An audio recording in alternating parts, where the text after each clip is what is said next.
Probably I'll make a podcast, an episode just about my background, where I start and where I'm now.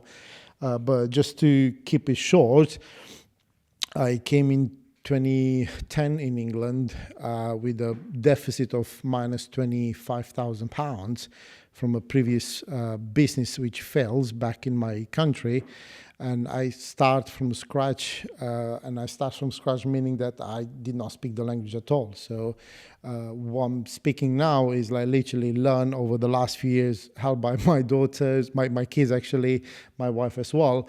But I all the time believe that, there is space, there's all the time space for improvement. So I never ever gave up on the idea of trying to improve my knowledge, my skills, and I worked hard. Obviously, my skills 14 years ago, they were just in the office, picking up the phone call, giving some orders, that's it. So I did not have any skills in the sector of plumbing and heating. I did all my trainings, my qualification here, and then start to develop as well as a business owner, a lot of trainings, courses. Don't give up. Simple like that. Why? Because there is a great fulfillment when you start from having nothing, literally starting from a very low position, and gradually to get to the point like I got 6 people working with me in my team, and I'm proud of that. I'm proud that end of the month everyone can afford to take the wage at home and pay their mortgages, pay whatever they need. And that's the important thing. If you consider that, if you think 10 years ago, I was struggling to find work, and after 10 years, we have a decent side business which gradually grows organically as well. And there's I would say a story of resilience. It's easy to drop the towel and leave, is the saying there. I think that's why I challenge myself all the time. The easiest part is all the time just drop the towel and leave. Last budget, which came out a few weeks ago, it kind of pissed me off a bit because you like it or not, their increases on small businesses will affect everybody, to the fact that I'm planning every year to increase the wages in our company by 3-4% minimum, so at least we beat the inflation.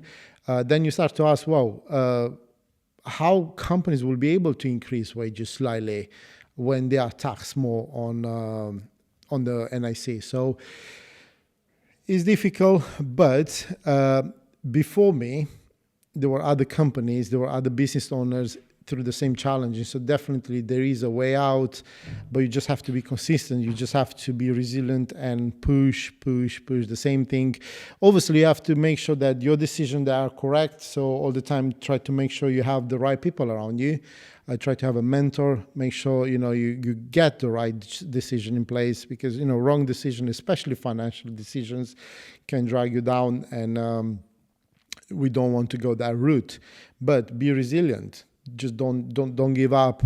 It's tough. As I said, there were people before us with greater tax on them or inflation and that kind of stuff, and everything was fine.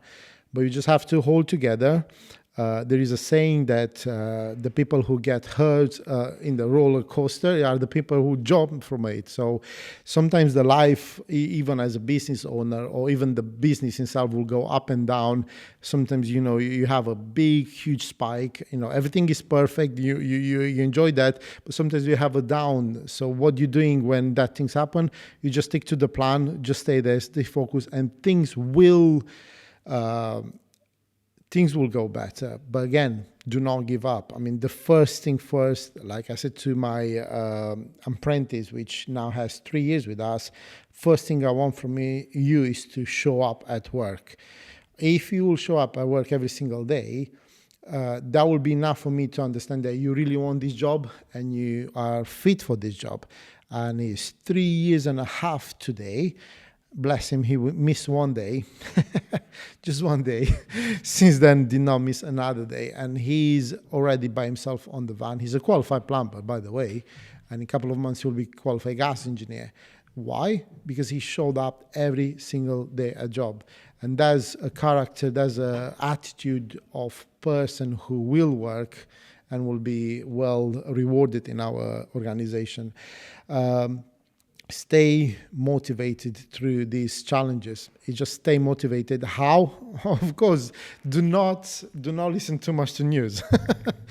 Just before I came today to record this podcast, and especially when I'm driving around, I'm really paying attention what content I'm consuming.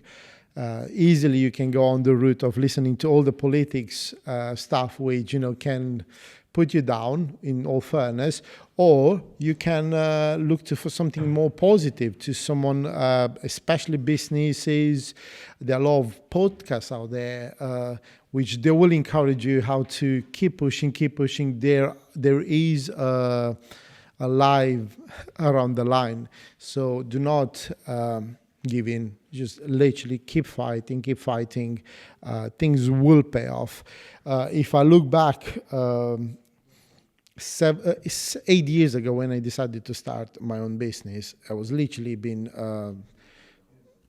sent home by the previous company. They went bankrupt, and it was a challenging situation for me. Again, I have to start the process of looking for companies to work, which I all the time hated. So I end up, I will work for myself. I'm good enough to provide for my family. That turns out after a couple of years to have more people working for me, because we start to grow. Do I regret it? No. Was it easy? No. Is it enjoyable? Yes, it is. So guys, just keep pushing. And we as a nation, as a country, we need young, talented people to jump into the wagon and, work, create businesses, bring your own character, your own vision to a place. You will have people which they will be a fixed match with you, and that's the team which will grow your company together. So don't drop off. Keep pushing, and you will succeed. Obviously, by putting the work in.